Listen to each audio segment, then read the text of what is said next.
Bonjour, je suis Paul Menant, cofondateur de Design Club, un collectif international 100% design et research. Grâce à la force du nombre, on accélère les projets de nos clients et la carrière de nos membres. Je t'encourage à nous découvrir sur notre site designclub.global. Aujourd'hui, j'ai le plaisir d'animer le podcast Head of Design, un podcast qui met en lumière ces personnalités inspirantes qui définissent les tendances du design.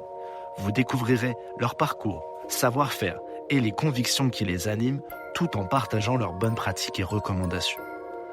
Enfin, si tu apprécies notre démarche et ce podcast, tu peux nous supporter en donnant ton avis 5 étoiles et t'abonner à l'émission pour suivre nos prochains épisodes sur ta plateforme d'écoute préférée. L'expérience podcast est incroyable et vous êtes de plus en plus nombreux à nous suivre et je vous en remercie. Allez, c'est parti. Vous avez laissé votre manteau au vestiaire ? Bienvenue dans le club.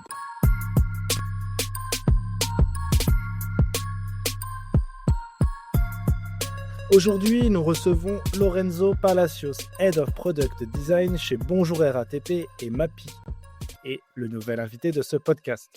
Je te remercie chaleureusement d'avoir répondu positivement à mon invitation. Lorenzo, bonjour. Bonjour. Oh, ravi de faire cet épisode avec toi. De même. L'idée de ce podcast, c'est qu'on puisse découvrir un peu ton profil, ce que tu as pu faire, ton parcours, et puis faire le focus sur ton rôle de Head of Design chez Bonjour RATP et Mappy, et puis faire le focus sur les différentes histoires qui ont pu t'arriver, parfois positives, parfois un peu plus négatives, l'organisation de l'équipe qui a évolué.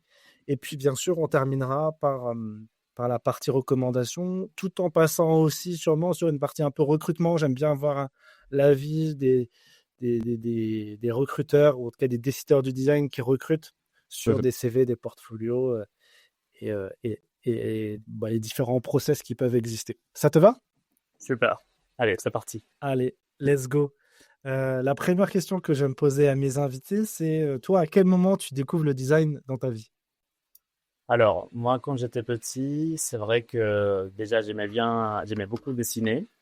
Après, quand on a acheté chez moi, en fait, chez mes parents, le tout premier ordinateur, en fait, j'ai passé au dessin directement sur ordinateur. Donc, je me souviens que je dessinais tous les personnages des Simpsons directement sur mon ordi. Ok.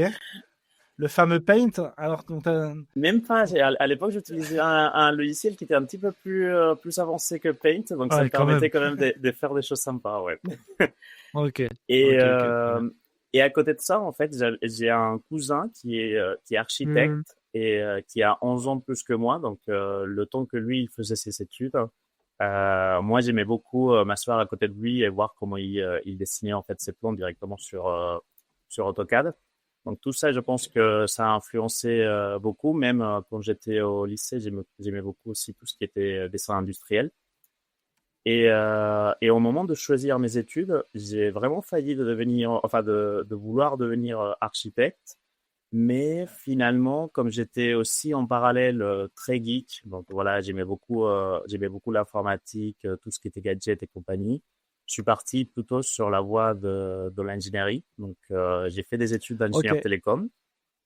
Ok, très bien. Donc là, plutôt de la tech, du dev, du réseau.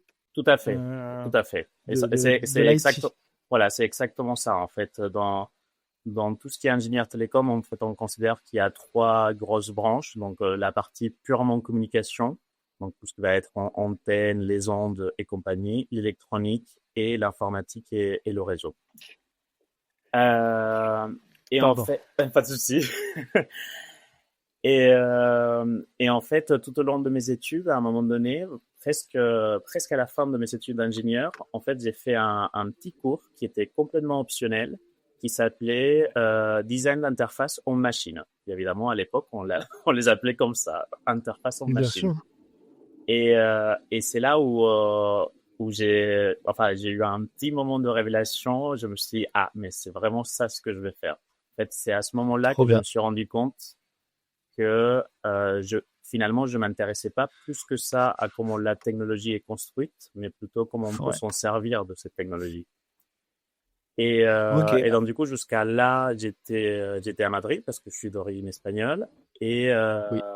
Et j'ai décidé de faire un double diplôme entre mon école à Madrid et une école ici à Paris qui s'appelle Télécom Paris Tech, parce que ça me permettait déjà non seulement d'avoir une expérience en France, parce qu'il faut savoir aussi que ma mère est française, donc j'ai toujours eu un lien Hmm. assez fort avec la France. Mais D'accord. aussi, cette école-là me permettait de finir mes études d'ingénieur tout en me spécialisant dans le design. Donc, j'ai fait un parcours de design et innovation. Et justement, quand j'ai vu ça, je me suis dit, tiens, Télécom Paris qui a des cours de design. Mm. Je le découvre en même temps que là, tu me l'expliques. Et je me dis, tiens, c'est fou. Enfin, c'est à la fois fou et à la fois, c'est hyper positif de se dire que le design, à cette époque-là, on parle de 2012, je crois, de mémoire, 2010-2012, Mm. à cette époque, il y avait déjà des cours de design Tout à et fait. sur une branche ingénierie, ce qui est hyper intéressant.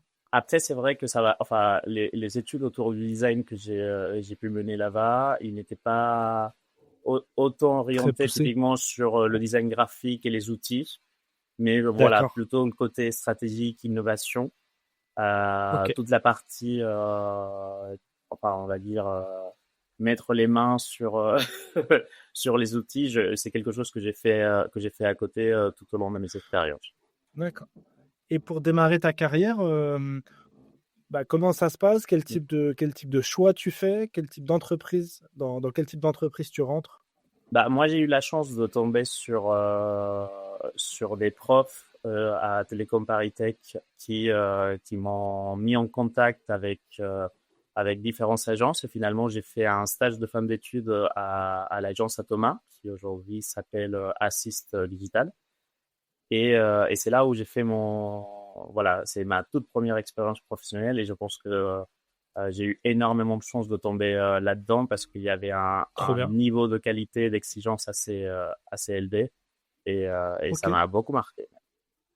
ok.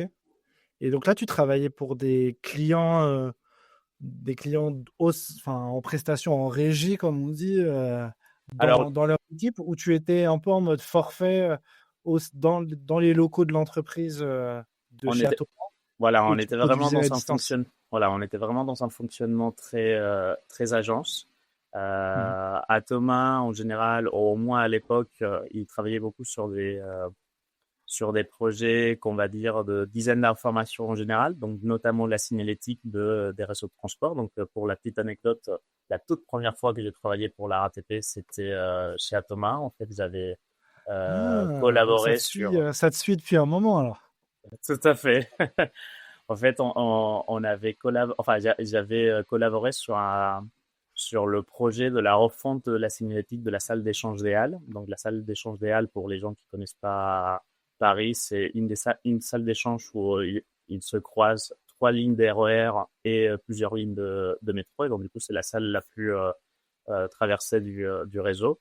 Donc, du coup, c'était quand même intéressant d'analyser les flux des gens physiquement sur l'espace pour ensuite concevoir la cinétique qui allait permettre de optimiser justement tous ces changements-là. Et Ah ouais, sinon, donc là, on n'était pas que sur du digital alors. non, tout à fait. Voilà, à Thomas, c'était très, voilà, très des projets autour du design d'information et aussi beaucoup de sujets industriels, enfin dans l'industrie, ce qui me plaisait aussi beaucoup en tant Ah, je qu'ingénieur savais pas. parce que il y a, il y a beaucoup de complexité justement dans les problématiques euh, que Atoma travaille. Et c'est drôle parce que tu viens de dire un mot que j'ai jamais presque entendu, c'était design d'information. Hmm. Et en fait, bah, j'imagine que ça va être quelque chose qui va te suivre et positivement. Et pour le coup, parce que quand on va découvrir toute ta carrière encore après, on va encore mieux comprendre pourquoi la RATP t'a fait confiance. Parce que en fait, ça cumule plein de compétences différentes, à la fois physiques, à la fois d'information, design d'information, à la fois digital. Écoute, Et je ne sais pas, c'est assez intéressant. je vais pouvoir Alors moi, t'expliquer ça, c'est aussi mon œil de recruteur qui dit ça, c'est pour ça. Oui, tout à fait. Euh, je vais pouvoir t'expliquer un petit peu plus tard comment j'étais recruté à la RATP parce que ça reste quand même aussi une histoire assez drôle.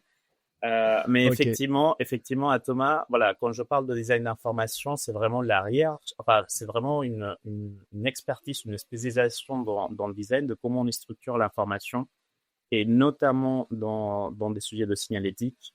Bah, c'est assez essentiel parce que voilà, c'est quelque chose qui doit être compréhensible de manière instantanée.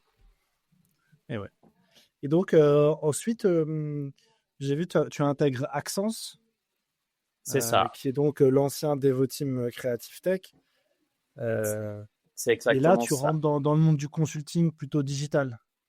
Oui, Accence à l'époque, c'était une des grosses références de l'UX design à Paris et en France. Ils avaient un pôle aussi bien design que recherche très développé. Et ce que Accence m'a apporté, c'est non seulement continuer à travailler sur des problématiques très complexes pour des applications métiers ou autres, mais aussi élargir ma palette d'expérience sur des applications, sur des problématiques plus B2C, plus grand public. Donc là-bas, par Ok. exemple, j'ai beaucoup travaillé pour Accor Hotel, pour Ouais. Nespresso, pour BNP, qu'est-ce que je pourrais dire après, pour Veolia, Syngenta, dans des sujets plus pointus. Ok. Ouais. Une ponctuation pour t'informer que Design Club peut t'accompagner dans le recrutement de ton équipe design ou research. Nous saurons te trouver la perle rare en freelance ou en CDI. Enfin, si tu galères à mettre en place une recherche utilisateur multi-pays, sache que grâce à nos user researchers locaux qualifiés et un peu partout dans le monde, on saura le faire en quelques jours. Tu peux en savoir plus sur notre site designclub.global. Merci de ton attention et bonne écoute.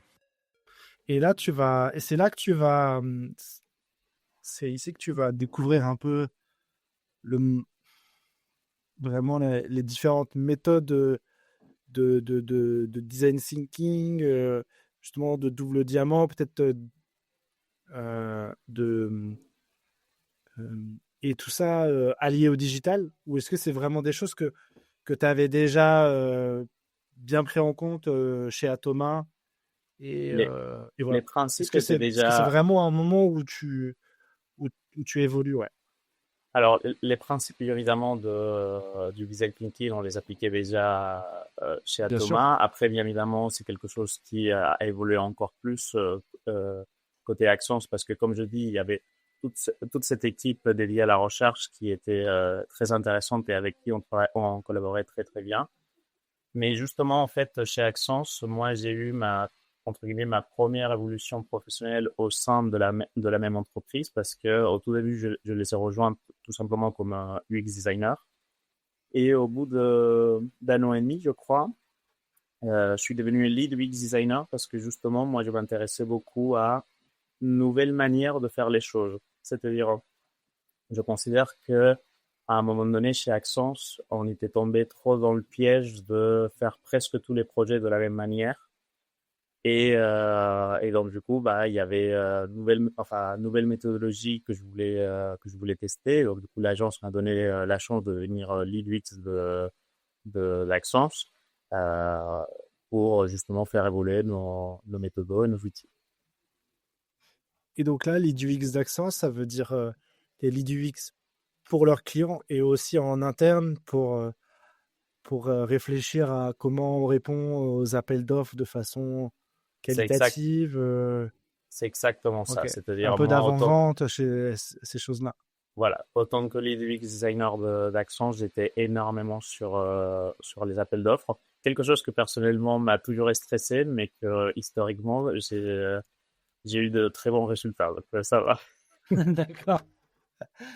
Ok, ouais, hyper intéressant. Donc c'est là où, alors tu découvres peut-être pas le management à ce moment-là, mais en tout cas tu découvres le fait je dirais, de porter une offre, de porter un projet, De porter une de le vendre expertise, voilà. et Oui, c'est peut-être ça. de le vendre aussi. Ok, ok, très bien.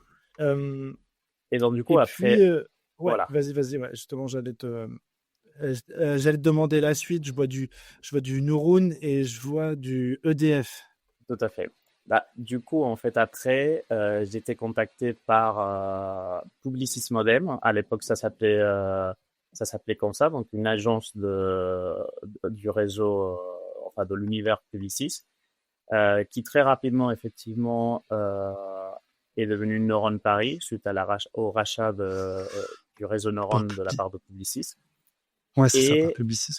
et pour moi, c'était une expérience professionnelle qui était aussi différente et intéressante parce que je dis souvent que, en fait, à cette époque-là, moi, j'ai commencé dans le monde des agences un tout petit peu au moment de l'essor de l'expérience utilisateur. Typiquement, Atoma, AdSense, Nealit, Napoléon, c'était les gros acteurs de l'expérience utilisateur à cette époque-là. Et, euh, et moi, je trouve que des grosses agences de communication, comme c'était le cas de Publicis, bah, commençaient à voir qu'ils perdaient des clients à cause de ne pas avoir cette expertise autour du design d'expérience utilisateur, la recherche utilisateur, etc. Donc, Publicis Modem à l'époque, en fait, ils se sont dit, bah, on va créer une équipe UX. Donc, du coup, j'ai Trop bien. rejoint ma manager à l'époque qui commençait tout juste à créer son équipe. Donc là, je suis devenu designer senior de Neuron. Et voilà, et petit à petit, on a fait grandir l'équipe. Et en termes de clients, bah, ça a été un tout petit peu pareil que comme Accenture.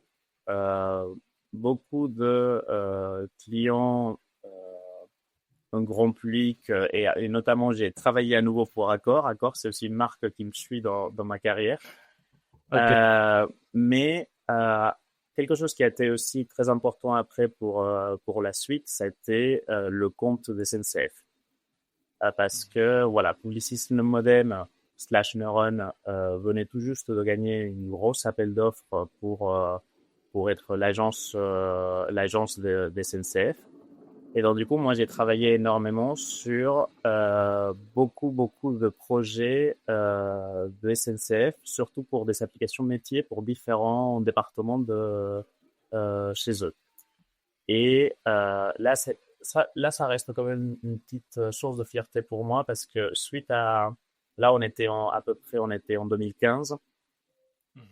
Et après avoir travaillé sur pas mal d'applications métiers d'SNCF, non seulement déjà d'un côté on leur a proposé leur tout premier design system que pour nous c'était déjà un terme que même nous au sein de l'agence on découvrait parce que c'était genre il y avait très peu de design system à l'époque, donc ça c'est quelque chose dont je suis assez fier. Et de l'autre côté, cette expérience avec SNCF m'a fait me rendre compte que, contrairement à ce que j'avais vécu avant, je me suis rendu compte que je pouvais prendre du plaisir à travailler tout le temps pour la même entreprise, pour les mêmes problématiques, et que ça me permettait même d'aller beaucoup plus loin, notamment justement bah, la mise en place d'un design system, par exemple. Ok. Et donc ça, t'arrives à lier à la fois ce client-là dans la durée et aussi de faire évoluer Publicis dans le management de l'équipe, Alors à l'époque, l'évolution je n'étais des... pas encore Non? manager. À l'époque, je n'étais pas encore manager. J'étais juste designer Ah, senior c'est au sein après ce... de, voilà, designer senior au sein de l'agence. Effectivement, je pouvais jouer un rôle de lead sur tous les projets SNCF parce que celui qui connaissait le mieux le compte SNCF à l'époque, Hmm. c'était moi. Mais effectivement, pour l'instant, je manageais pas. Ok. Et donc justement, c'est un petit peu...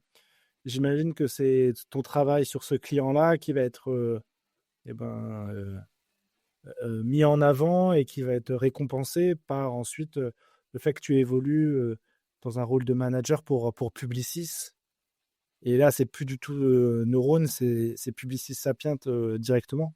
Alors, il y a eu une petite pause entre les deux parce que, comme je dis, en fait, le compte de SNCF m'a fait me rendre compte que je pouvais aimer travailler tout le temps pour la même marque, la même société. Et j'ai accepté, en fait, un poste chez EDF, autant que leur tout premier UX designer. dans Ok. dans la toute nouvelle direction numérique de d'EDF à l'époque. Ok. Donc, donc Très pour bien. moi à l'époque, enfin pour moi c'était une, une sacrée bonne opportunité parce que je me disais bah Ben, voilà, ouais, c'est une nouvelle direction, je serai le tout premier. EDF, ça reste quand même un des plus gros producteurs d'énergie dans le monde. Et en bien plus, sûr. comme je disais tout à l'heure, en fait, je m'intéresse énormément à tout ce qui est problématiques complexes dans l'industrie, etc. Donc, EDF, non seulement ils sont dans le milieu de l'énergie, mais aussi tout ce qui est maison intelligente, ville intelligente, etc. Et donc, du coup, bah voilà, je me disais, bah, qui sait, en fait, peut-être à l'avenir, je vais pouvoir devenir le Head of Design Ouais. d'EDF, et ça, ce serait super. Alors, Ouais, ouais, je comprends. ça s'est pas vraiment passé comme ça. J'ai, voilà, je pense que j'ai complètement sous-estimé à quel point ça pouvait être long. Certaines choses pouvaient être extrêmement longues chez EDF. Je vous donne un Ouais. exemple assez rapide, mais en fait, on a mis 4 mois à acheter un ordinateur chez EDF, donc c'était une cata. Ah oui, Autant en vous dire effet. que euh, voilà, autant vous dire que je suis resté seulement 1 an. Par contre, chez EDF, il y a eu 2 expériences qui ont été malgré tout assez enrichissantes. D'un côté, Mhm. je me suis retrouvé à devenir le product owner de d'une application de suivi d'électricité, gaz et consommation d'eau. Donc voilà, j'ai pu jouer pendant 1 an ce rôle de product owner, quelque chose qui a pu être intéressant pour la suite. Et aussi, chez EDF, la direction numérique, une grosse partie de cette direction numérique était composée des équipes de data scientists d'EDF. Donc, du coup, j'ai beaucoup travaillé aussi avec des data analysts, des data scientists, quelque chose aussi qu'aujourd'hui, je me dis, j'apprécie pour la suite de ma carrière. Ok. Et Ok, donc, du coup, très clair. enfin, on arrive à la partie où j'arrive chez Publicis Sapient. Et donc là, tu retournes chez eux. Enfin, tu retournes. Tu étais chez Nouroun, mais tu vas chez Publicis Sapient. Et là, tu prends un rôle de manager. Tout à fait. C'est Euh, là que tu embrasses ce rôle pour la première fois. Et en fait, autour du fait que tu vas me raconter euh, ce passage, j'aimerais que tu me mettes en avant un peu bah, peut-être les spécificités ou les difficultés que tu as eues en tant que manager, en tant que première expérience de manager. C'est jamais simple. hmm. Bah, effectivement, je rejoins Publicis Sapient. À la base, c'était pas trop mon souhait parce qu'encore une fois, en fait, moi, j'avais décidé que le monde de l'agence avec différents clients, différents projets, ce n'était plus que je voulais. Mais en fait, Publicis Sapient, qui à l'époque s'appelait Digitas encore, le monde de Publicis est Mhm. toujours rempli de changements de nom. Oui.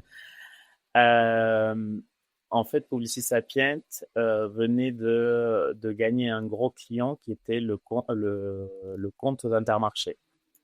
Et j'ai été embauché pour manager l'équipe design qui était dédiée au compte d'Intermarché. Donc, pour vous faire une idée de l'ampleur, en fait, Publicis Sapient avait dédié 80 personnes uniquement au compte d'Intermarché. Il y avait tout un plateau de l'agence dédié qu'à ce compte-là. Et, côté équipe design, on était 8. Donc voilà, moi j'arrive pour manager l'équipe sur le compte d'Intermarché. Et en gros, qu'est-ce qu'on faisait pour Intermarché? On gérait toute la chaîne e-commerce d'Intermarché. C'est-à-dire que non seulement on était en train de concevoir et développer ce que les clients d'Intermarché voient, donc c'est-à-dire le Mhm. site internet et l'application et les applications mobiles, mais aussi tous les outils qui sont nécessaires ensuite dans les magasins Intermarché pour pouvoir gérer les commandes. Donc il y avait un outil de back-office et une autre application mobile qu'on l'appelait application Picker qui permettait justement aux préparateurs de commandes de se balader dans les rayons et de prendre les Ah oui. produits pour ensuite les préparer pour les clients. Ok, ok, ok, super, super cool. Et donc, du coup, effectivement, première expérience autant que manager, je pense que la première difficulté que j'ai pu rencontrer, c'était l'organisation initiale. Parce que moi, je suis arrivé déjà quand le plateau avait quelques mois d'existence. Et oui. Et l'organisation initiale du plateau, c'était par des product teams, sachant qu'ils avaient une définition assez particulière de product team parce que, par exemple, le site internet et les applications mobiles étaient deux product teams différentes. Et pareil d'ailleurs pour le back-office et l'application Picker. Et le problème de tous ces product teams, c'est qu'ils ne communiquaient pas entre eux. Donc, Mhm. on s'est retrouvé dans des situations assez complexes où il y avait le site internet faisait certaines choses d'une manière, ou l'application c'était complètement à part, ou parfois ils communiquaient pas entre eux. Et pour autant, on se dit, bah, ça s'adresse vraiment éventuellement aux mêmes utilisateurs. C'est-à-dire quelqu'un que parfois utilise le site, parfois il va utiliser l'appli. Donc, quelque chose que, autant que le manager de l'équipe design d'Intermarché à cette époque-là, j'ai fait, c'est de regrouper l'équipe design de manière à ce que tous ces designers-là collaborent Mm. entre eux, se parlent entre eux, même si bien évidemment, chacun va toujours avoir son propre périmètre, parce qu'ils sont chacun experts. Et toi, tu avais un rôle de t'assurer que entre les différentes applications et les différents product teams, Oui. euh, le passage de, de l'un vers l'autre soit le plus simple possible pour un utilisateur, différents pain points soient, Voilà, le but, soient c'était traités. vraiment d'essayer d'harmoniser le plus rapidement possible ça. Aussi en termes de méthode de travail parce que, d'accompagnement même des designers parce que, à l'intérieur de l'équipe design, même si chaque designer était dans une product team différente, ils avaient différents niveaux de seniorité. Donc, parfois, on se retrouvait avec un designer qui devait gérer des problèmes trop complexes éventuellement pour son niveau. Bon, du coup, soit il fallait lui donner un coup de main, soit il fallait éventuellement switcher entre designers ou mettre plus de designers sur une problématique en particulier. Ok. Euh, et, et donc là, dans ce rôle-là, tu as quand même à la fois ce rôle chez Intermarché, mais aussi tu portes ce rôle auprès des équipes internes de Publicis. C'est ça? Alors, Tu arrives pendant à jongler un peu entre les deux ou Euh, comment ça se passe? En fait, en réalité, au tout début, j'étais vraiment embauché autant que manager, mais autant que manager des équipes dédiées à Intermarché. Ouais, c'est ça. Euh, Après, au bout de un an et demi, oui, je crois un an et demi, Intermarché en fait a décidé d'internaliser ses équipes et donc du coup, enfin, Publicis a arrêté de travailler pour eux. Moi, j'ai eu un petit moment où c'est vrai que j'en savais plus qu'est-ce que je voulais faire parce que je voulais surtout pas revenir en fait dans le monde de l'agence, comme je disais tout à l'heure, avec les appels d'offres, les 3000 projets différents et compagnie. Mais à l'époque, mon manager, Grand Van Donovan, en fait, il a quitté Publicis et j'ai eu l'opportunité de reprendre son poste. C'est à ce moment-là que je suis D'accord. devenu le Head of UX de Publicis Sapient. Donc, même si dans un premier temps, je n'étais pas très intéressé de rester dans le monde de l'agence, j'ai trouvé que justement le poste, c'était une sacrée Ouais, opportunité cette et c'est offre, pour ça que je suis resté. elle est quand même ultra intéressante dans une entreprise qui a quand même une aura en France qui est assez énorme. Et donc là, ça veut dire que tu récupères en management pur, même si c'est toujours un peu compliqué le management Mm. en cabinet de conseil, parce que c'est plutôt à la fois, c'est un peu parfois du pilotage, on s'assure que les gens en mission fassent bien le boulot et que les avant-ventes se passent le mieux possible et qu'on puisse être là au moment important pour que les entreprises vous fassent confiance lors de la vente de certains produits et même après pour s'assurer que la qualité elle est délivrée. Euh, Quelle est un peu la taille de l'équipe à ce moment-là? Qu'est-ce que ça veut dire être Head of Design de Publicis Sapient au moment où tu y es? Bah, je pense que tu l'as bien, enfin, t'as bien senti en fait la problématique d'être manager dans une agence parce que moi j'ai récupéré en total une équipe de 18 personnes et parmi ces 18 personnes, on va dire que il y avait peut-être deux tiers qui travaillaient toujours dans une logique projet, donc différents projets pour différents clients. Et après, il y avait une partie des designers qui travaillaient enfin, depuis très très longtemps pour d'autres gros comptes de l'agence, de la même manière que moi, pendant un bon moment, je travaillais uniquement pour Intermarché. Et donc, du coup, effectivement, ces gens-là, bah, sauf s'ils avaient un gros problème, moi, j'étais juste là en mode, si vous avez besoin de moi, je suis là, mais je vous fais confiance sur le reste. Et sinon, pour les autres designers, bah, effectivement, mes tâches étaient de vérifier qu'en fait, ils sont bien staffés, qu'ils sont bien staffés en fonction de leur niveau de seniorité et de leur goût personnel, tout simplement Mhm. de les faire évoluer, de voir que les projets avancent bien et après, bien évidemment, représenter l'agence dans tout ce qui était à nouveau appel d'offres. Ok, ok, trop bien. Et, euh, et ensuite, bah là, tu te dis, ça y est, j'ai peut-être fait le tour, et puis sûrement qu'on vient aussi, j'allais dire, te draguer un peu. C'est le début de la RATP. Raconte-nous un peu comment tu arrives chez RATP. Alors, bah, en Parce fait, que là, autant, c'est un peu j'allais dire, c'est un peu le sujet que tous les Franciliens connaissent, et tout le monde a un peu son avis.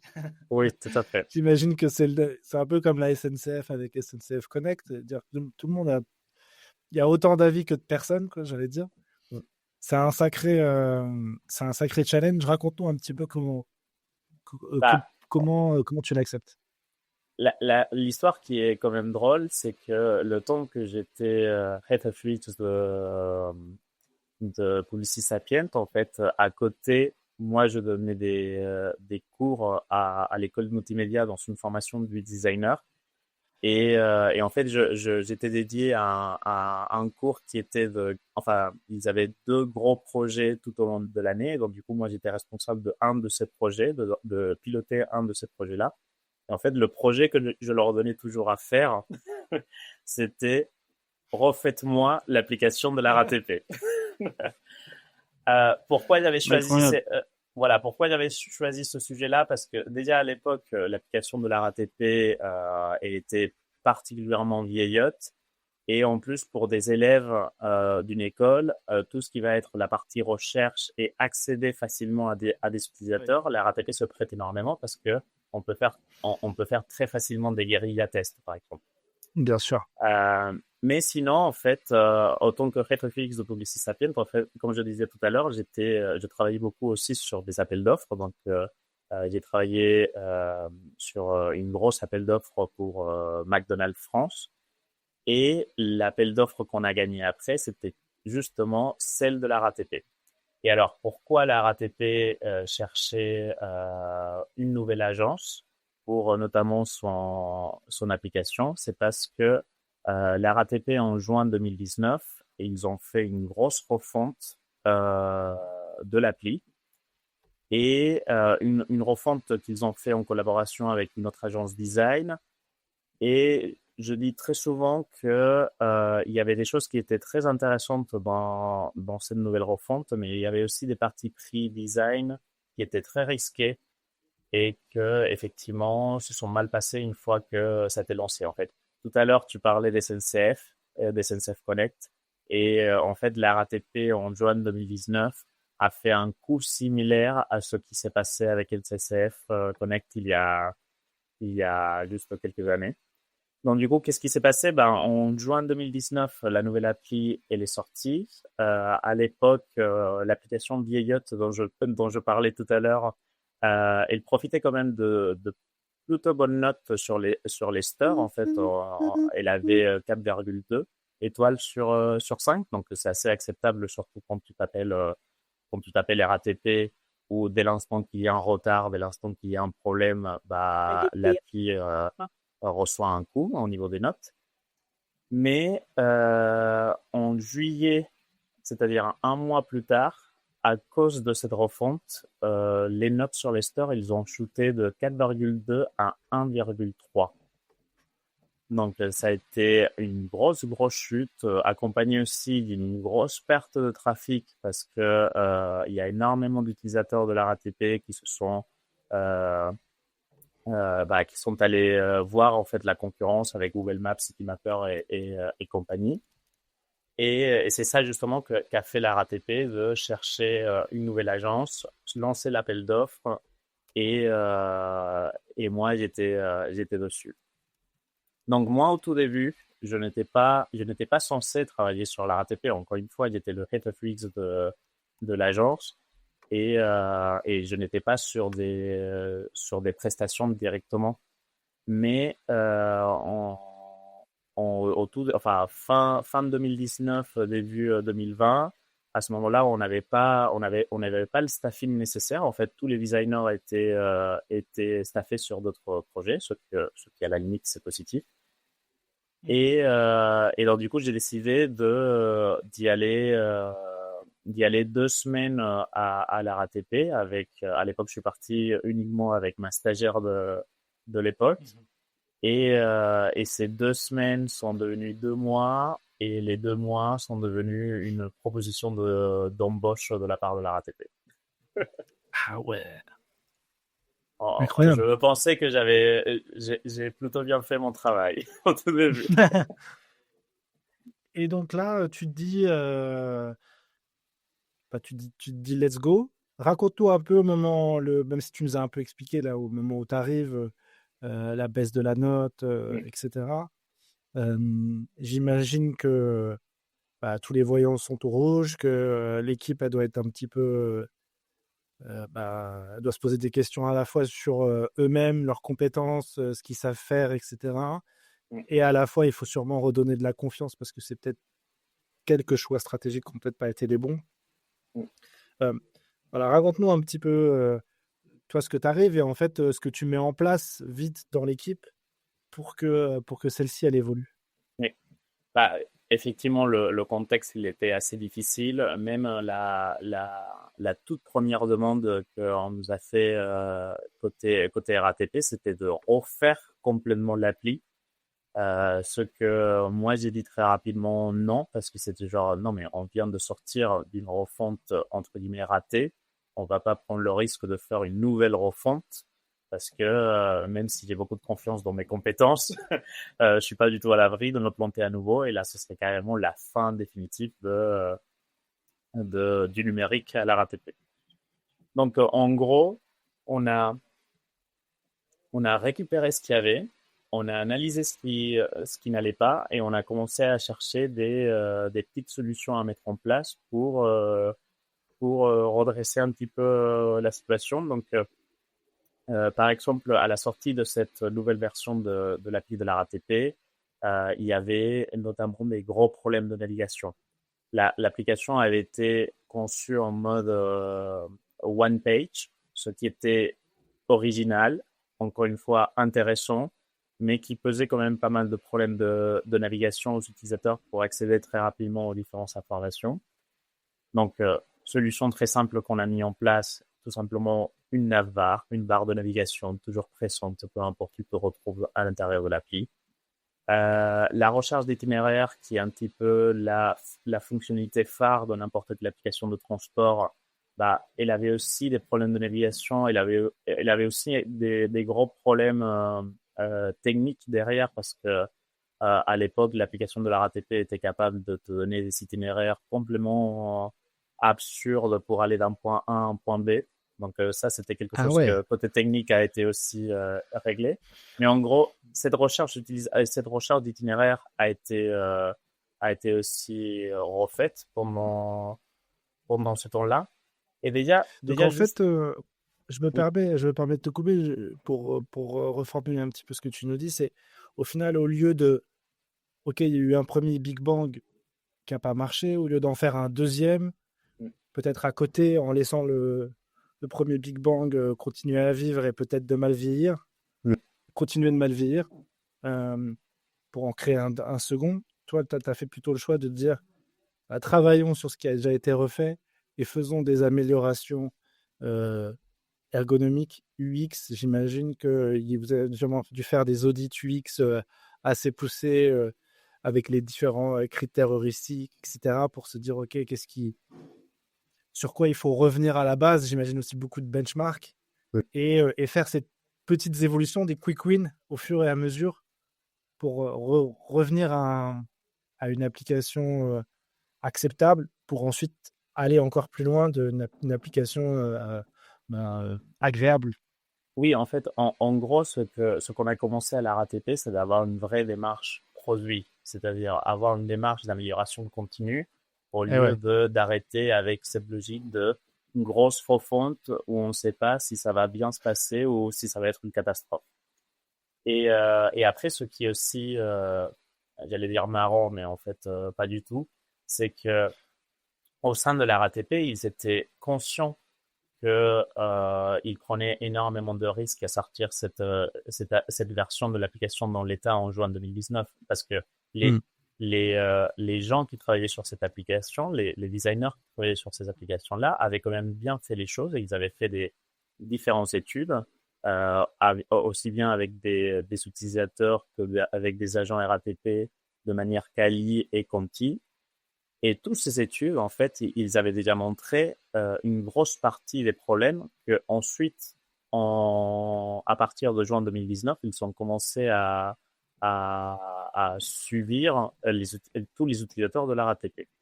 Malheureusement, il y a eu une grosse pression de la part de la direction à ne pas maintenir la version précédente, c'est-à-dire celle que je disais qui était vieillotte, et la nouvelle. Et donc, du coup, ils ont décidé de lancer la nouvelle directement et c'était malheureusement trop tôt. Donc voilà, en fait, ce qu'on a essayé de corriger, c'est ça, de dire on arrête avec les gros changements, on va vraiment petit à petit, on observe ce que ça donne au niveau de la donnée et on avance dans ce sens-là. Ok. Là, quand tu arrives, l'équipe, il y a combien de personnes et comment elle est composée? Alors, quand j'arrive à la RATP, en gros, comme je disais tout à l'heure, la RATP travaillait avec une agence et au sein de la RATP, il y avait trois designers qui s'appuyaient beaucoup sur le travail de l'agence, mais qui chapeautaient un tout petit peu, voilà, qui faisaient un tout petit peu le lien entre l'agence et le reste de la RATP. Suite à ce qui s'est passé avec cette nouvelle version de l'application, cette équipe-là, en fait, soit ils sont partis de la RATP, soit ils sont partis dans d'autres équipes design de la RATP, notamment les équipes, par exemple, qui sont dédiées au design des espaces au sein de la RATP. Et très rapidement, en fait, je me suis retrouvé à avoir seulement une équipe au tout début, on n'était que trois. On était un UI designer, ma stagiaire et moi. Donc, on partait vraiment de très, voilà. Après, c'est Mais un peu compréhensible si... voilà, vous êtes... L'appli RATP, vous êtes que trois dessus. Donc un UI et toi et une stagiaire, c'est quand même très peu. oui, après, enfin, compréhensible, c'est-à-dire, nous, on venait d'arriver. Effectivement, notre ambition, c'était de régler tous les problèmes de l'application qui avait déjà été travaillé un an avant. Mais dans tous les cas, en fait, il y avait au sein de la RATP, il y avait une vraie ambition de ne plus commettre les erreurs du passé. Et donc, du coup, ils ont commencé à embaucher et à internaliser beaucoup. Donc, même si les premiers mois, les premiers mois, on était trois. Au bout de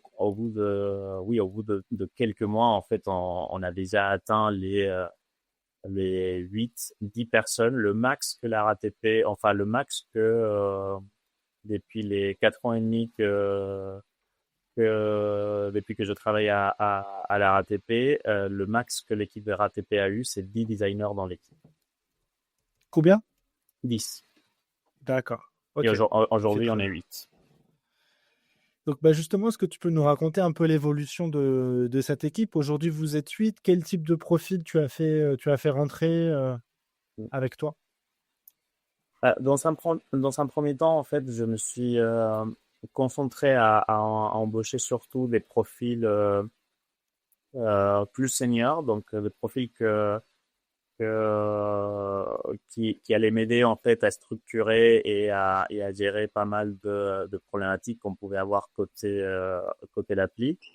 Donc, dans un premier temps, c'était beaucoup de product designers euh, généralistes, d'accord, qui pouvaient toucher un tout petit peu à tout, aussi bien évidemment toute la partie UX design, mais recherche utilisateur, mais aussi faire un tout petit peu d'UI, etc.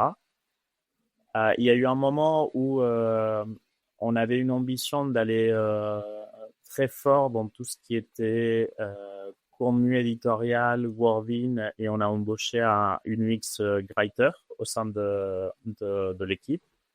Je pense, enfin là entre guillemets, je pense que ça a été, même si j'adorais le profil que j'ai embauché, j'avoue que je pense que c'était trop tôt pour la Ah, RATP d'accord, d'avoir c'est un profil intéressant. UX writer par rapport à la maturité que la RATP avait de différents métiers dans le design.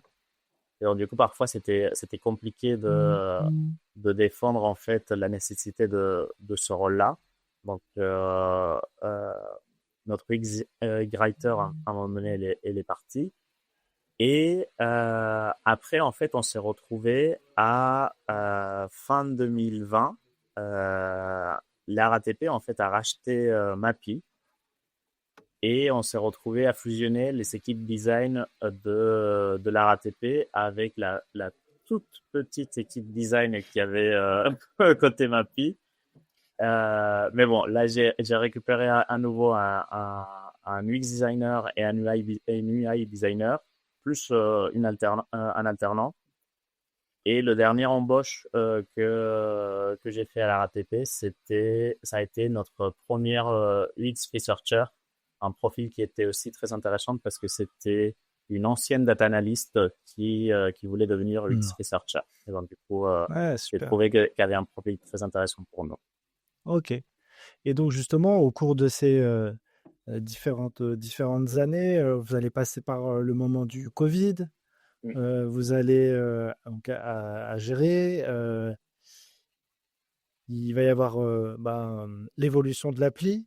Tu me disais que tu avais un retour d'expérience à la fois positif et une autre histoire très, Oui. enfin, un peu plus négative.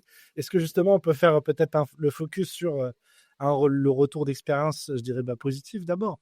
Oui, bah, effectivement, enfin, la toute première année, donc l'année 2020, effectivement, a été extrêmement marquée par le confinement. Donc, déjà, ça nous a cassé un tout petit peu, ça a complètement cassé mes plans. Comme je disais tout à l'heure, que ce qui était très intéressant de la RATP, c'est qu'on pouvait accéder très facilement à des utilisateurs parce qu'il faut juste sortir dans la rue et en trouver. Bon, bah, dommage parce qu'en plein confinement, effectivement, on va avoir moins, Bah enfin, oui. déjà, non seulement l'application va être infiniment moins utilisée, mais en plus, on n'a pas si facilement accès à ces utilisateurs-là. Mais tout au long de 2020, déjà, on a réglé les différents gros problèmes de l'appli. Donc, j'ai pas fini tout à l'heure de raconter l'histoire, mais en gros, après avoir fait ces petites améliorations dont je parlais tout à l'heure, en fait, la note, Ouais. elle a grimpé à nouveau à 4,8. Donc Ah, voilà, on ok. est passé de le 4,2 à la chute de 1,3. Et petit à petit, à la fin de 2020, on avait à nouveau 4,8, qui a été la note la plus élevée que l'application de la RATP a jamais eue. Ouais, super, super, super. Et Donc, j'imagine que ça se voyait aussi sûrement dans des NPS et des choses comme ça, dans tout à des... fait. Tout à fait. En fait, nous, on avait, et d'ailleurs, c'est un petit peu l'astuce qu'on a utilisé pour faire grimper très rapidement la note sur les stores parce que une fois que nous, on a réglé les problèmes, on observait que les utilisateurs nous notaient à nouveau, enfin, ils nous notaient bien, c'est-à-dire ils nous donnaient à nouveau des CAF et 5 étoiles sur l'appli. Le problème, c'est que comme sur les stores, on traînait avec l'héritage des très mauvaises notes de 2019, bah, en fait, ça faisait que la note bougeait très, très lentement. Donc, en gros, ce qu'on a fait, c'est que sur iOS, par exemple, on a fait un gros reset de la note. Donc, ça nous a permis de repartir de zéro. Sur Google Play, c'était pas possible. Donc, tous nos mécanismes, ce qu'on a fait, c'est que tous les mécanismes qu'on avait au sein de l'appli pour suivre des questions d'MPS, on s'en servait comme levier pour trouver des bons utilisateurs, enfin des bons utilisateurs, c'est méchant de dire ça, des utilisateurs qui étaient Des des utilisateurs ambassadeurs de ravis, l'appli, des voilà, ambassadeurs. et qui allaient nous noter très positivement sur les stores. Et c'est aussi comme ça qu'on a réussi à faire grimper l'appli très rapidement. Ok, trop bien. Donc ça, c'est la belle histoire finalement enfin, une des bonnes histoires que je peux raconter de la RATP. La première année, effectivement, même si le tout début c'était tendu, bah, on a réussi en un an à récupérer complètement l'appli et à qu'elle devienne d'ailleurs une application qu'à l'époque était encore mieux notée qu'un Citymapper d'ailleurs. D'accord. Et Oui, en effet. après, voilà, l'histoire un petit peu plus compliquée, ça a été une fois que la RATP a racheté Mappy, Mappy qui est un acteur historique du numérique et des transports en France et qui avait une grosse expertise dans tout ce qui va être trafic routier, parce que bien évidemment la RATP elle est plutôt forte dans tout ce qui va être transport en commun, mais voilà, Mappy avait une grosse expertise dans tout ce qui va toucher le routier. Et ça nous intéressait à la RATP parce que on voulait se lancer dans ce qu'on appelle le MaaS. Donc, le MaaS vient de Mobility as a Service. C'est le fait d'intégrer d'autres types de services de mobilité au sein de la même appli. Donc, si tu es la RATP, pour toi, d'autres services de mobilité, c'est des VTC, des trottinettes, des vélos, etc. Ça, aujourd'hui, c'est une grosse tendance chez tous les acteurs dans le transport. Et d'ailleurs, vous pouvez voir que, par exemple, un Uber fait un petit peu pareil, mais à l'inverse, parce que Uber, ce que très peu de gens savent, c'est que à l'intérieur de l'application d'Uber, vous pouvez consulter les temps d'attente, par exemple, des bus. D'accord. Ah ouais. Voilà, parce que eux aussi, ils explorent petit à petit ça. Et donc, du coup, l'idée de racheter Mappy, c'était de combiner les expertises de la RATP et de Mappy pour être un des plus gros acteurs autour du MaaS. Et donc, du coup, pendant presque 2 ans, en fait, on a travaillé sur l'intégration des VTC, trottinettes et vélos au sein de l'application RATP. On l'a fait dans un premier temps dans l'application RATP. Il était question de le faire ensuite sur Mappy. Tout simplement parce que l'application de la RATP était mieux positionnée pour faire ça. Ouais, et d'ailleurs, la SNCF avec SNCF Connect, ils l'ont tenté aussi. On le voit bien, on voit bien que tout le monde essaye d'être la plateforme pour la plateforme de mobilité globale, que ce soit je prends le métro, ensuite je prends un taxi, ensuite je prends une trottinette pour arriver au point A. Ok. Exactement. Donc du coup, voilà, on a travaillé pendant très très longtemps là-dedans. Et le problème, c'est que, enfin, et tout partait de l'idée une étude qui avait été faite entre 2018 et 2020 au sein de la RATP, avant même que j'arrive, euh, qui avait testé en fait un principe d'application de masse en intégrant différents types de mobilité et qui avait été testé avec des utilisateurs qui avaient montré un intérêt pour ce type d'appli. Mais j'insiste Mhm. beaucoup sur les utilisateurs avaient montré un intérêt pour ce type d'application. Et donc du coup, de là, on s'est dit, bah tiens, c'est l'avenir, on y va. Ouais. Et on va faire une intégration de bout en bout de ce type de service. Ce qui est quand Et même puis là, on important. vend et puis là, on vend du volume, on vend du volume de chiffre d'affaires. On- Oui, Et oui, puis parce que potentiellement, c'est une façon de faire et c'est une technologie qui pourra être revendue parce qu'on sait très bien que les compétences RATP, elles sont souvent aussi revendues à l'international pour d'autres villes euh, dans le monde, etc. Donc on se dit, bah tiens, là, on est en face d'un relais de croissance gigantesque. Enfin, si demain, si je me mets à la place si je me souviens du comité de direction, on est en face d'un relais de croissance qui est gigantesque. Allons-y. oui, tout à fait. En fait, c'était vu comme une source de revenus pour, euh, pour maintenir en fait le numérique au sein de la RATP parce que ce qu'il faut savoir, c'est qu'en général, les applications de transport ne sont pas rentables. C'est-à-dire, soit D'accord. tu es un Google Maps et éventuellement tu as craqué quelque chose comme l'autocomplétion d'adresse qui t'apporte des millions et des millions de dollars tous les, tous les mois, soit finalement tu dépends entre guillemets d'une maison de mère, comme c'est le cas de Apple Plan ou même de Citymapper, qui se sont fait aussi racheter il y a déjà un an et quelques. Donc voilà, en fait, il y avait quand même un intérêt de trouver une manière de rentabiliser l'appli et ça passait par la réservation des VTC, trottinettes et vélos. Donc, on a travaillé sur ça pendant presque 2 ans et pour faire court et sans trop dévoiler des chiffres, on va dire que ça a été un petit échec, c'est-à-dire les chiffres accompagnent pas du tout les efforts qu'on a mis en face. Il faut se faire quand même à l'idée. Moi, je dis très souvent que les gens peut-être qu'ils le remarquent pas, mais Bonjour ATP est une application particulièrement complexe, particulièrement profonde, parce que non seulement déjà une application de transport, elle est voilà, seulement sur l'application de transport, déjà Bonjour ATP a la même hauteur qu'un Citymapper. Mais en plus, on va avoir toute la partie de billettique qui est aussi très très complexe, notamment en Île-de-France.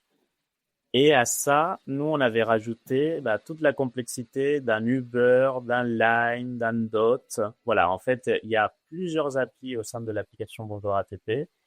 Et bon, je veux penser qu'on a fait notre mieux pour que l'ensemble donne l'impression d'être simple.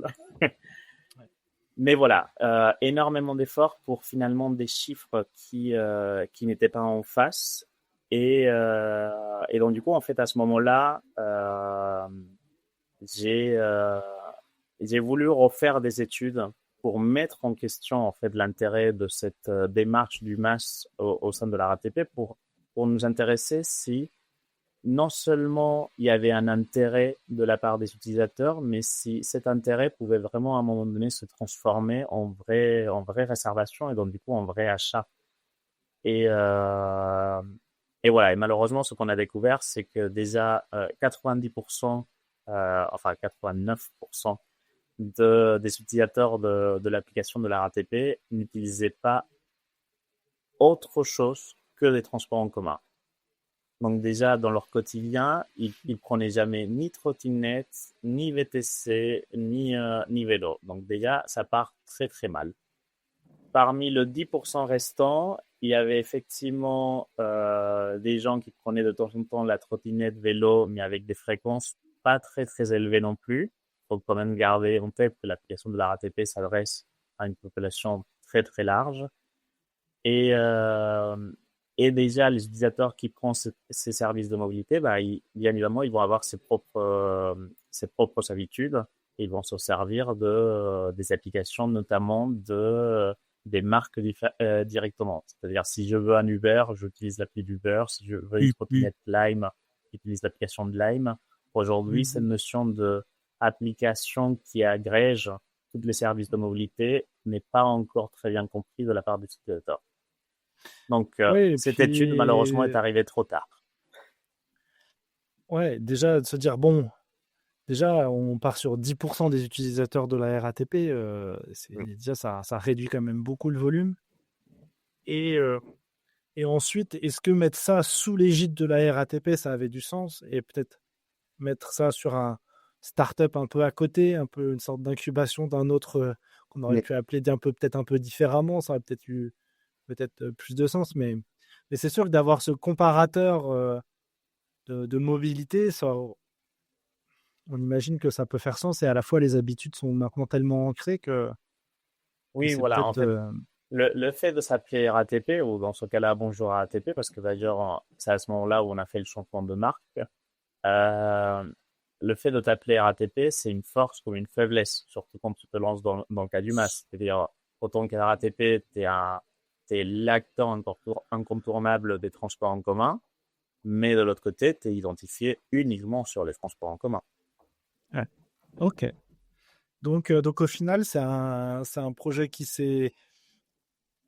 a été retiré petit à petit, où on essaye toujours un peu d'y croire et de le faire évoluer et de le garder en tant que service supplémentaire.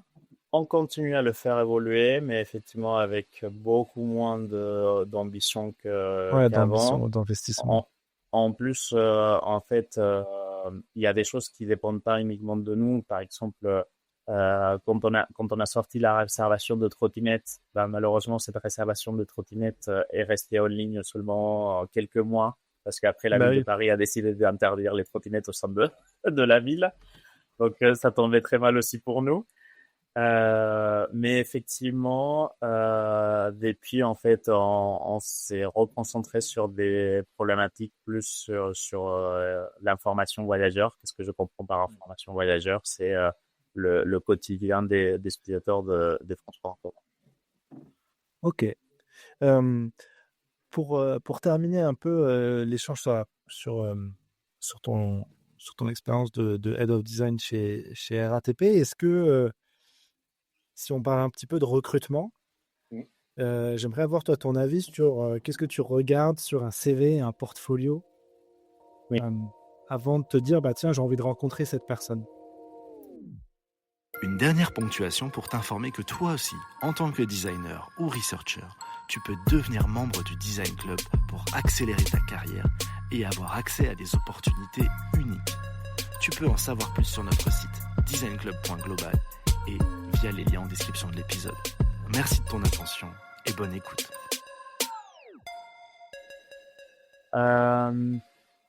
Alors déjà, je pense que ce qui est quand même important pour moi, c'est comme j'ai une bonne connaissance finalement du marché, des différentes agences et compagnies, ça m'intéresse de voir quelles sont ses expériences passées, quel est son niveau de seniorité, en fonction bien évidemment du profil que je cherche. Mais déjà, effectivement, son passé m'intéresse beaucoup. Si ce candidat il a un portfolio, bah, c'est toujours bien parce que ça te permet de voir très rapidement la qualité des projets et la complexité des projets sur lesquels la personne a travaillé. Après, moi personnellement, contrairement à pas mal de mes pairs, je suis complètement contre les use cases. C'est Ok. quelque chose. Ah, c'est super intéressant. Ouais. Ouais, je suis complètement contre les use cases parce que je trouve que il doit toujours avoir un équilibre entre l'entreprise et entre l'employeur et l'employé. Et le use case, en fait, ça demande un effort, un investissement trop important de la part du futur employé, justement, quand il ne l'est Mm. pas encore. Mm. Donc, pour pallier ça, déjà, effectivement, d'un côté, je me base sur ce que je peux observer à partir de son CV ou son portfolio. Mais après, tout simplement, une fois que je rencontre les candidats, bah, c'est aussi beaucoup comment cette personne se présente, comment il parle de son métier et ce qu'on fait à la RATP, enfin qu'on l'a fait avec toutes les personnes qu'on a embauchées, c'est la dernière étape non, l'avant-dernière étape pour nous, c'est tout simplement rencontrer l'équipe. Déjà, ça permet à cette personne-là de Ah, c'est rencontrer intéressant. l'équipe, voir un tout petit peu l'ambiance et compagnie. Ça permet aussi à l'équipe d'être intégrée dans le recrutement. Et ce on va demander à la personne, c'est tout simplement de prendre un ou deux projets sur lequel il a travaillé et nous les présenter à l'oral. Il n'y a pas besoin que ça soit extrêmement préparé dans le sens où nous, on accepte parfaitement que tu nous montres tes fichiers directement. Il n'y a pas besoin d'un PowerPoint ou quoi que ce soit, mais tout simplement voir comment tu présentes ton travail, comment tu te sens devant d'autres personnes. Un auditoire, ouais. Voilà. Et entre guillemets, nous, on a quand même la chance de ne pas être non plus une équipe design extrêmement grande.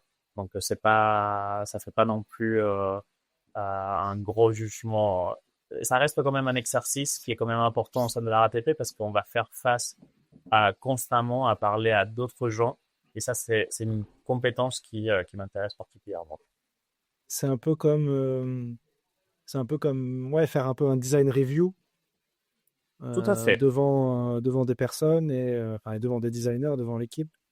Et puis de créer un peu de lien et de se dire, bah tiens, on a tous envie de travailler avec cette personne-là ou une autre personne. C'est un petit peu pareil, en fait. Ça nous permet en fonction des questions qu'on va lui poser, ça nous permet de voir comment le candidat, il va réagir. Est-ce qu'il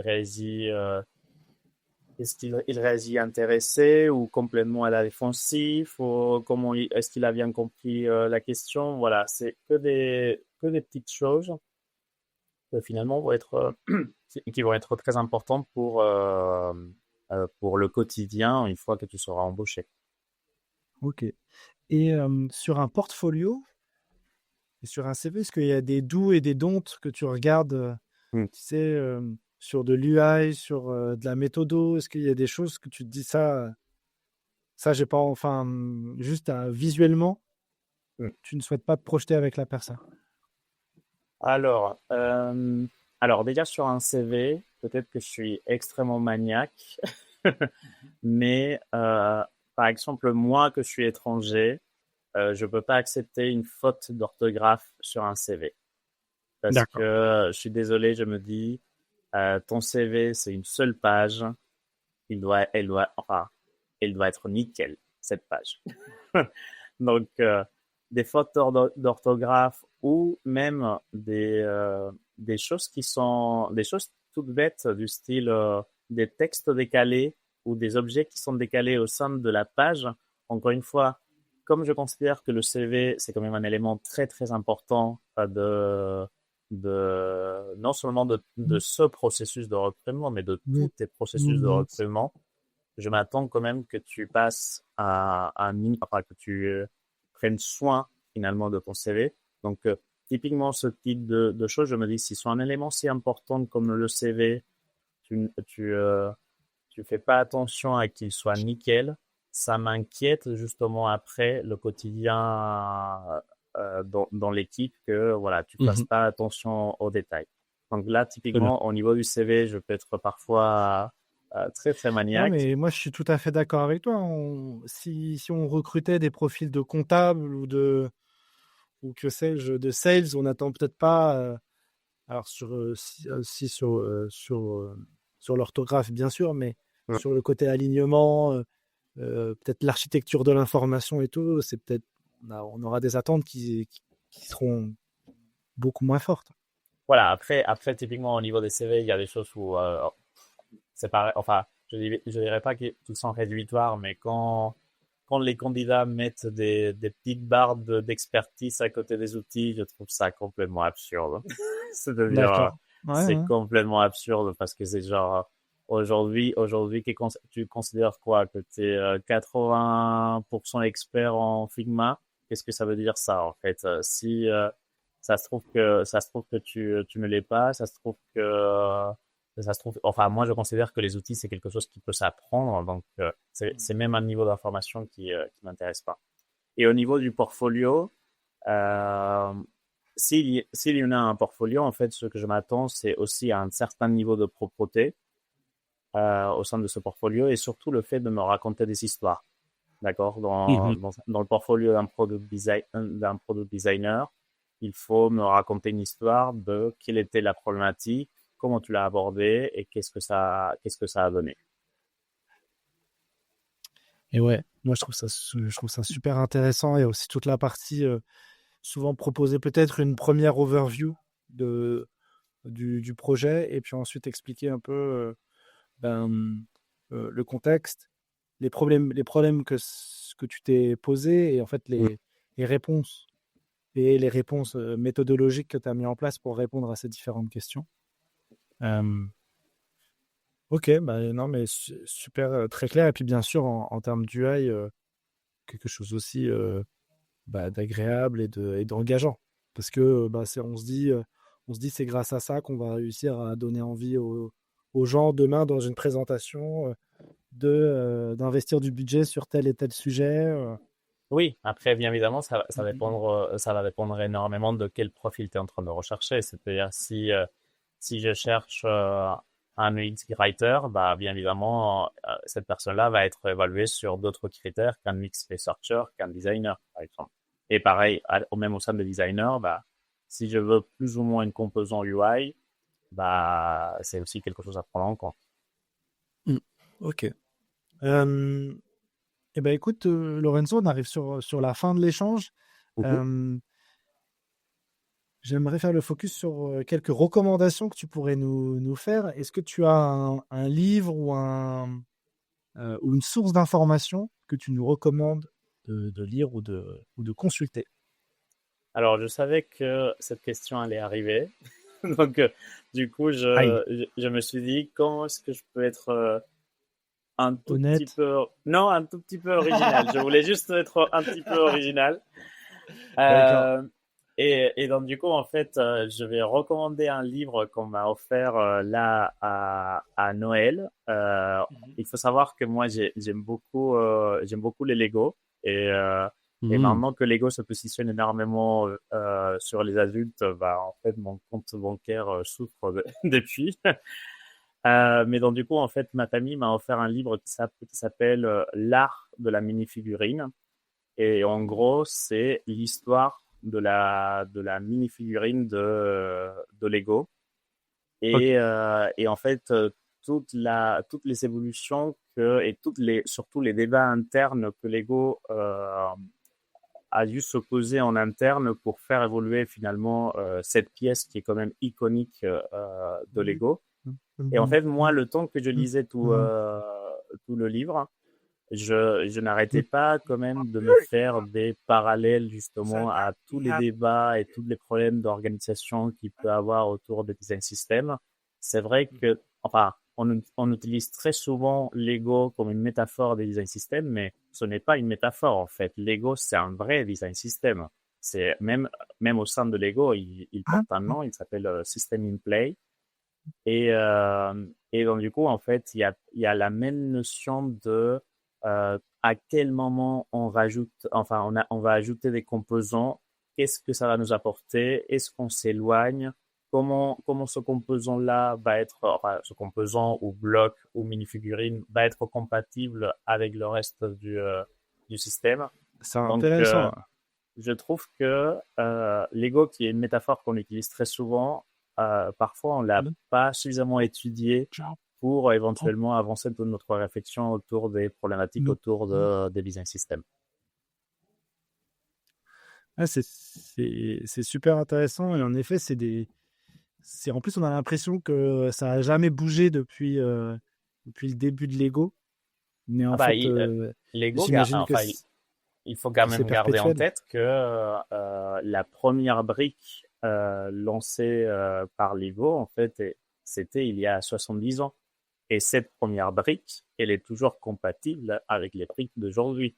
Donc, on est C'est en train ça de qui est fou. parler d'un design system qui est quand même très, très ancien et qu'ils ont Eh réussi ouais. En fait, c'est le plus avec vieux bien design évidemment des system du monde. difficultés. Exactement. Ils ont quand même réussi à gérer toute la problématique un peu de comment faire évoluer ce système qui aujourd'hui, justement, chez Lego, ça leur permet de construire tout et n'importe quoi, en fait. Écoute, Lorenzo, c'est un excellent choix. Bravo. Ça donne envie, en tout cas, de le lire et de se plonger dedans et de faire justement ce parallèle. Après, dans Et tous en, les cas, ouais. pardon, si tu veux, j'avais juste une recommandation un petit peu plus sérieuse ou un petit peu plus technique.